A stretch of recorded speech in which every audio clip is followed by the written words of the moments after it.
खराब मौसम और आ रही बरसात ने प्रदेश सरकार की चिंता बढ़ा दी है। स्थिति से निपटने के लिए विधायक, पार्टी पदाधिकारी, कार्यकर्ता और अधिकारी मैदान में उतर गए हैं।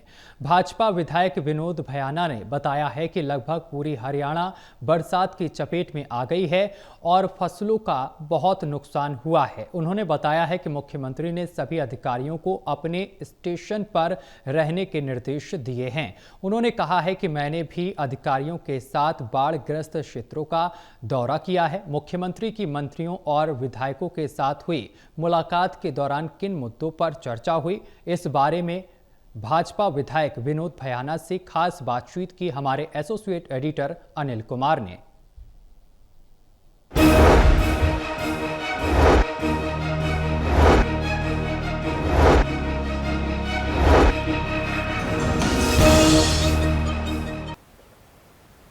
मुख्यमंत्री के साथ विधायकों और मंत्रियों की हुई मुलाकात के दौरान किन मुद्दों पर चर्चा हुई, इस मेरे साथ हैं भाजपा विधायक विनोद भयाना। इनसे जानते हैं कि मुख्यमंत्री से किन मुद्दों पर चर्चा हुई है।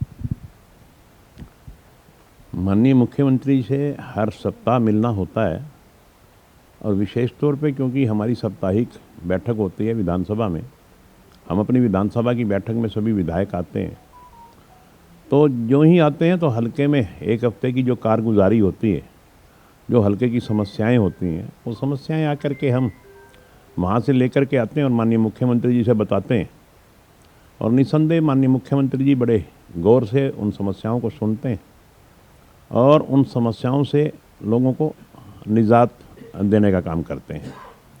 आज भी जैसा कि आपका पता है कि आज लगभग पूरा हरियाणा ज़्यादा बरसात की चपेट में, मैं यूँ कह सकता हूँ कि फ्लड की चपेट में है। सारे हरियाणा में अगर हम फसलों पे गौर करते हैं तो फसलों का बहुत ज़्यादा नुकसान है। विशेष तौर पे मैं मेरे हल्का हांसी क्षेत्र की बात करता हूँ तो मैंने विधानसभा में भी ये कहा था कि मेरे काफ़ी गाँवों में जल भराव हो गया है और सरकार उसको निकालने का प्रबंध करे, जिसका मुझे विश्वास दिलाया गया था कि जल्दी ही हम इसकी कोई ना कोई ऐसी पक्की योजना बनाएंगे ताकि भविष्य में जल भराव ना हो।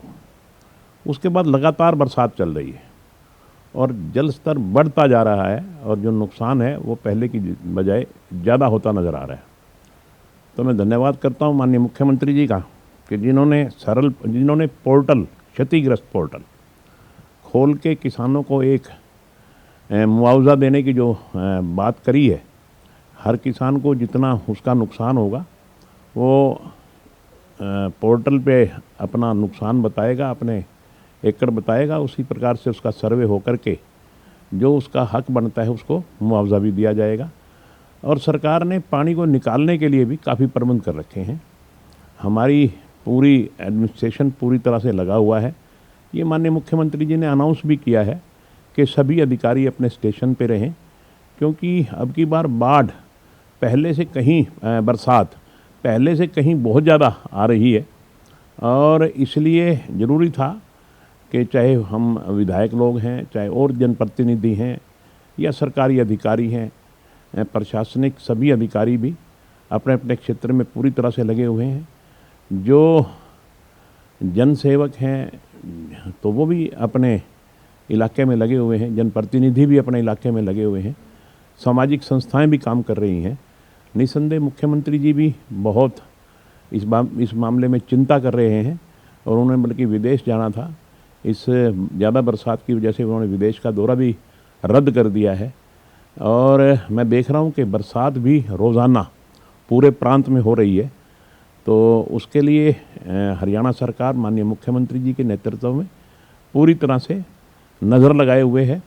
जहां भी जिस चीज़ की ज़रूरत होती है सरकार उसको मुहैया करवाती है। भयाना जी, आपको हांसी विधानसभा क्षेत्र के अलावा एक और विधानसभा क्षेत्र की जिम्मेदारी दी गई है, तो जो बरसात आई है उस विधानसभा क्षेत्र की क्या स्थिति है और आपने ज़्यादा आ रही बरसात को लेकर अधिकारियों की बैठक भी ली होगी और आपने बैठक में अधिकारियों को क्या दिशा निर्देश दिए हैं? निसंदेह बैठक ही नहीं ली, मतलब कि सभी अधिकारियों को लेकर मैं बाढ़ ग्रस्त क्षेत्र जहां जल भराव हुआ है मैं खुद उन हर गांव में भी गया हूं, अधिकारियों को साथ लेकर के गया हूं। जहाँ जहाँ हमने ये देखा कि यहाँ वीटी पंप लगाना है, यहाँ मोटर लगानी है, यहाँ इंजन लगाना है या पंप सेट लगाना है, हर जगह हमने अधिकारियों को निर्देश दिए कि ये फौरी तौर पे कार्रवाई करके। मगर एक मुसीबत और है कि जो हमारे पानी निकासी के साधन हैं, जैसे कि जो हमारी ड्रेन बनी हुई है, क्योंकि बरसात ज़रूरत से ज़्यादा, उम्मीद से बहुत ज़्यादा बरसात आ गई, जिसकी उम्मीद ही नहीं थी इतनी, वो ड्रेन भी भरी हुई चल रही हैं, तो उसमें पानी और नहीं डाला जा सकता। मतलब जहाँ भी हमें निकासी के कोई प्रबंध नज़र आता है, माइनर में डालना है या कहीं और डालना है, वो हम खेतों से पानी निकालने का काम कर रहे हैं। और मेरे विधानसभा क्षेत्र में 2-3-4 गांव ऐसे हैं जहां आबादी क्षेत्र में भी पानी आ गया, वहां भी हमारे जो पंचायत अधिकारी हैं वो पूरी तरह से लगे हुए हैं और पानी निकालने का काम कर रहे हैं। बियाना जी, जिस तरह अभी आपने बताया है कि आपने भी सभी क्षेत्र का दौरा किया है और बरसात की वजह से स्थिति काफ़ी खराब है, क्या भाजपा कार्यकर्ताओं की भी ड्यूटी लगाई गई है ताकि वो भी जो प्रभावित हुए हैं उनकी सहायता कर सकें? भाजपा कार्यकर्ता कभी ये इंतज़ार नहीं करता कि मेरी ड्यूटी लगाई जाएगी तो मैं फील्ड में उतरूंगा। भारतीय जनता पार्टी तो 24 घंटे हमेशा जहां भी समाज को, जहां भी किसी को भी ज़रूरत होती है, भारतीय जनता पार्टी का कार्यकर्ता वहां फौरी तौर पर पहुंच जाता है। वो किसी के निर्देश की इंतज़ार नहीं करता, किसी की डायरेक्शन की इंतज़ार नहीं करता, बल्कि स्वयं ही जो भी उससे मदद हो सकती है वो उसकी मदद करता है। और हमारे सभी जो भारतीय जनता पार्टी के पदाधिकारी हैं या कार्यकर्ता हैं, सब इस मामले में लगे हुए हैं और जहां तक वो मदद कर पा रहे हैं पूरी मदद कर रहे हैं। ये थे मेरे साथ भाजपा विधायक विनोद बियाना। इन्होंने बताया कि मुख्यमंत्री की विधायकों और मंत्रियों से हुई मुलाकात के दौरान किन मुद्दों पर चर्चा हुई है। इसके साथ साथ इन्होंने ये भी बताया कि मुख्यमंत्री ने लगातार आ रही बरसात को देखते हुए अधिकारियों को दिशा निर्देश दिए हैं। Anil Kumar, total news, Chandigarh.